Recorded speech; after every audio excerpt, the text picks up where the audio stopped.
పశ్చిమ గోదావరి జిల్లా తాడేపల్లిగూడెం పట్టణంలోని మాగంటి ఫంక్షన్ హాల్లో నియోజకవర్గ సమన్వయకర్త వడ్డీ రఘురామనాయుడు ఆధ్వర్యంలో వైఎస్ఆర్ కాంగ్రెస్ పార్టీ ఆత్మీయ సమావేశం ఘనంగా నిర్వహించారు. ముఖ్య నాయకులు జిల్లా అధ్యక్షులు ముదునూరి ప్రసాద్ రాజు, మాజీ మంత్రులు కారుమూరి నాగేశ్వరరావు, తానేటి వనిత, చెరుకూరి శ్రీరంగనాథరాజు, నర్సాపురం పార్లమెంటరీ పరిశీలకులు ముదునూరి మురళి, కృష్ణంరాజు, ఎమ్మెల్సీ వంక రవీంద్రనాథ్, మాజీ ఎమ్మెల్యేలు పొప్పాల వాసుబాబు, పార్టీ రాష్ట్ర యోజన విభాగం అధ్యక్షులు జక్కంపూడి రాజా, మాజీ ఎంపీ చింత అనురాధాలు హాజరయ్యారు. తొలుతగా వైఎస్ రాజశేఖర రెడ్డి విగ్రహానికి పూలమాల వేసి నివాళి అర్పించారు.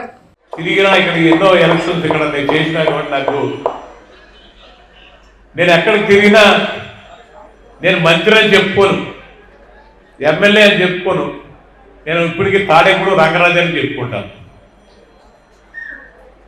గుడు రంగరాజు అని చెప్పుకున్నా, తాడేపుడు కూడా కాదు. అలాంటిది ఈరోజు అందరూ మాట్లాడారు రాజకీయాల గురించి, పార్టీల గురించి. మన ఒక సంవత్సరం ఎలక్షన్స్ ఉందనగా నా దగ్గర అన్ని నియోజకవర్గాల నుంచి వస్తూ ఉంటాము. ఇటు పోలవరం నుంచి ఇటు రాజోలు దాకా ఎవరిని కలిపినా మీ నియోజకవర్గం ఎలా ఉంటుందంటే, ఎవడ రాష్ట్రంలో ఫస్ట్ ఓడిపోయాడు మా ఎమ్మెల్యే అంటే, కానీ జగన్మోహన్ రెడ్డి గారు సీఎం అవుతాడండి రోజు. అలా 174 నియోజకవర్గాలకు కూడా అదే పరిస్థితి.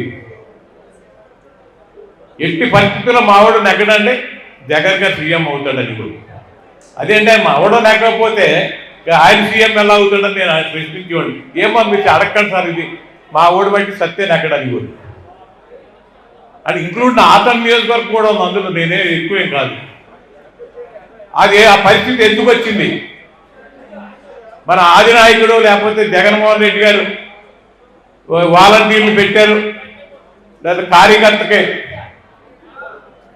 ఏమీ చేయలేదన్నది అందరికన్నా కూడా స్థానిక శాసనసభ్యులు కానీ ఆ నియోజకవర్గ ఇన్ఛార్జీలు కానీ కేవలం పట్టించుకోకపోవడమే ఈరోజు ఆ రోజు ప్రతి కార్యకర్త నోటంట వచ్చిన మాట మా ఓడు ఓడిపోతాడు. ఇది మన 4 సంవత్సరాలు అయిన తర్వాత వచ్చింది.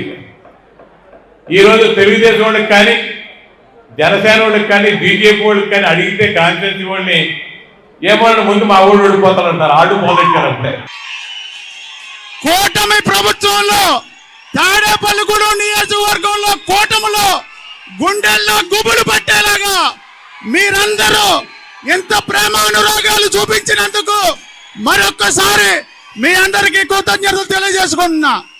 తాడేపల్లిగూడెం నియోజకవర్గంలో వర్గాలేవీ లేవు.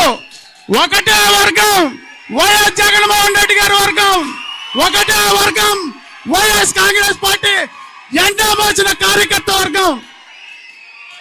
తాడేపల్లిగూడెం నియోజకవర్గానికి నేను ఇన్ఛార్జిని కాదు, తాడేపల్లిగూడెం నియోజకవర్గంలో జెండా మోసిన ప్రతి కార్యకర్త ఇన్ఛార్జే.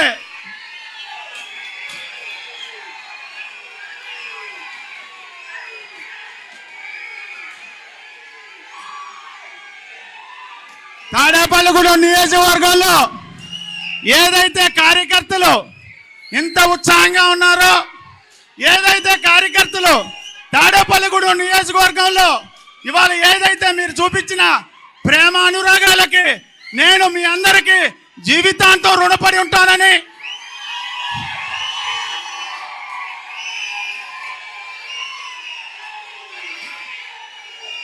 తాడేపల్లిగూడెం నియోజకవర్గంలో గ్రామ స్థాయి నుంచి పార్టీని ఎటువంటి వర్గాలు లేకుండా అందరినీ కలుపుకొని పోయి పార్టీని బలోపేతం చేస్తానని ఇవాళ పెద్దలు జిల్లా అధ్యక్షులు ముదునూరి ప్రసాద్ రాజు గారి సూచనలు సలహాలు తీసుకుంటానని, అలాగే పెద్దలు నర్సాపురం పార్లమెంట్ పరిశీలకులు ముదునూరి మురళీకృష్ణరాజు గారు సూచనలు సలహాలు తీసుకుంటామని, పెద్దలు గౌరవనీయులు మాజీ ముఖ్యమంత్రి కొట్టు సత్యనారాయణ గారి సూచనలు సలహాలు తీసుకుంటామని, వీరందరి సూచనలు సలహాలతో తాడేపల్లిగూడెం నియోజకవర్గంలో వైఎస్ఆర్ కాంగ్రెస్ పార్టీ జెండా ఎగరేస్తామని 2027, 28, 29 ఎప్పుడు ఎలక్షన్ జరిగినా ఈ రాష్ట్రానికి ముఖ్యమంత్రిగా వైఎస్ జగన్మోహన్ రెడ్డి గారు ప్రమాణ స్వీకారం చేయటం ఖాయం ఖాయం ఖాయం. తాడేపల్లిగూడెం నియోజకవర్గంలో వైఎస్ఆర్ కాంగ్రెస్ పార్టీ జెండా ఎగరేయడానికి వేదిక మీద ఉన్న మేమందరం సిద్ధం. మీరు సిద్ధమా? వైఎస్ జగన్మోహన్ రెడ్డి గారిని ముఖ్యమంత్రి చేయటానికి వేదిక మీద మేమందరం సిద్ధం. మీరందరూ సిద్ధమా? కాబట్టి ఎందుకంటే మొన్ననే తాడేపల్లిగూడెం నియోజకవర్గానికి నూతన సమన్వయకర్తగా ఒడ్డే రఘురామ్ గారిని నియమించినందుకు పశ్చిమ గోదావరి జిల్లా తరఫున వైఎస్ఆర్ పార్టీ తరఫున మరి వారికి హృదయపూర్వకంగా శుభాకాంక్షలు తెలియపరుచుకుంటూ ఉన్నా. మీ అందరికీ కూడా ఈ సభాముఖంగా పరిచయం చేస్తూ ఉన్నాం. మరి మీ అందరికీ తెలుసు, మనం అధికారం కోల్పోయిన నాటి నుంచి ఈ రోజు వరకు సుమారు 2 సంవత్సరాలుగా జగన్మోహన్ రెడ్డి గారి ఆధ్వర్యంలో సంస్థాగతంగా వైఎస్ఆర్ పార్టీ బలోపేతం, ప్రజల పక్షాన ప్రధాన ప్రతిపక్ష పార్టీగా మనం అందరం కూడా ఎలా పోరాటం చేయాలి, జరిగినటువంటి నష్టాన్ని ఎలా భర్తీ చేయాలి, ఇదే రకంగా ఈ 2 సంవత్సరాల నుంచి వైఎస్ఆర్ పార్టీ అధ్యక్షుడి ఆధ్వర్యంలో పూర్తి స్థాయిలో ప్రక్షాళన జరుగుతూ ఉంది. మీరందరూ కూడా తాడేపల్లిగూడెం నియోజకవర్గానికి సంబంధించిన నాయకులు కార్యకర్తలు అందరూ కూడా చాలా ఉత్సాహంగా, మరి నేను బయట నుండి వస్తుంటే అక్కడే మీటింగ్ ఏమో అనుకున్నాను. లోపల ఇక్కడే తక్కువ మంది ఉన్నారు, బయట చాలా ఎక్కువ మంది ఉన్నారు. అంటే మనము ప్రతిపక్షంలో ఉన్నామన్న ఆలోచన అయితే ఈ జనాన్ని చూసిన తర్వాత నాకు అనిపించలేదండి. మనం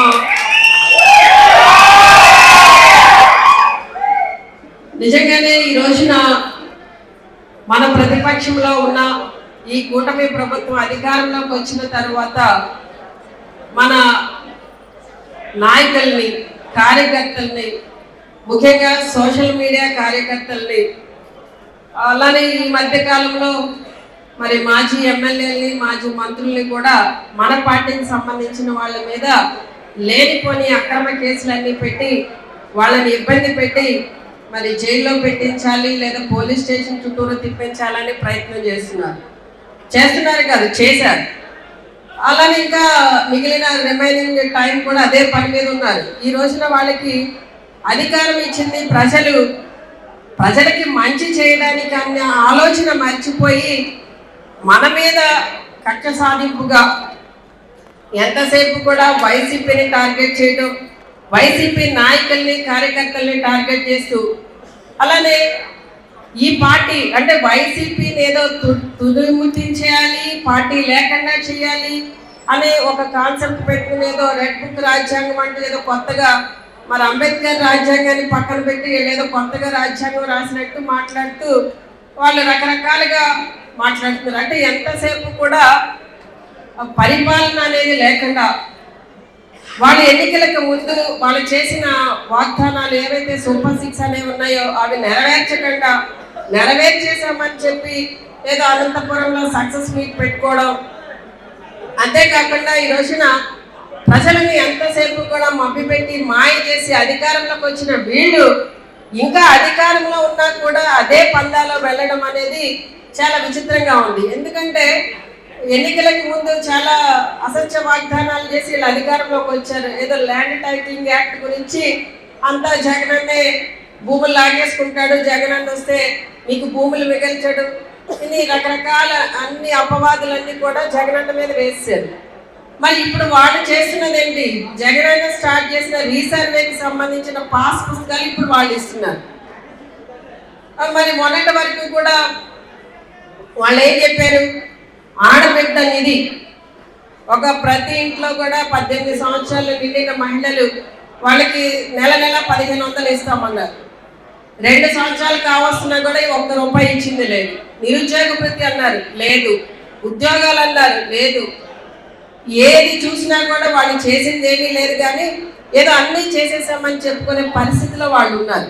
అంటే ఎందుకు ఇవన్నీ వాళ్ళు మాట్లాడుతున్నారంటే, ఏదో సంపద సృష్టిస్తామన్నారు కదా, అది సృష్టించలేకపోయాము, చేసిన అప్పులతో మేము జలసాలు చేసుకుంటున్నామని చెప్తే బాగోదు కాబట్టి ఈ విధంగా వాళ్ళు మాట్లాడడం నేర్చుకున్నారు. ఈ రోజున మీ అందరికీ నేను ఒకటే చెప్తాను, మీరంతా కూడా కలిసి కట్టుగా ఐక్యతతో ఉండి పార్టీని బలోపేతం చేస్తూ పార్టీ కోసం మీరంతా కూడా ఎంత శ్రమిస్తున్నారో అర్థమవుతుంది. ఎందుకంటే మీరంతా కూడా ఎన్ని కేసులు పెట్టినా, ఎన్ని ఇబ్బందులు పెట్టినా, ఇంకా మిమ్మల్ని బెదిరిస్తున్నా పార్టీని వదలకుండా వైసీపీ జెండాని మోస్తూ, కండవాన్ని మోస్తూ పార్టీ కోసమే శ్రమిస్తున్న సైనికులు లాంటి మీరందరూ కూడా పార్టీలో ఉండడం వల్లనే ఈ రోజున వైసీపీ ఎంత బలంగా ఉందని మీ అందరి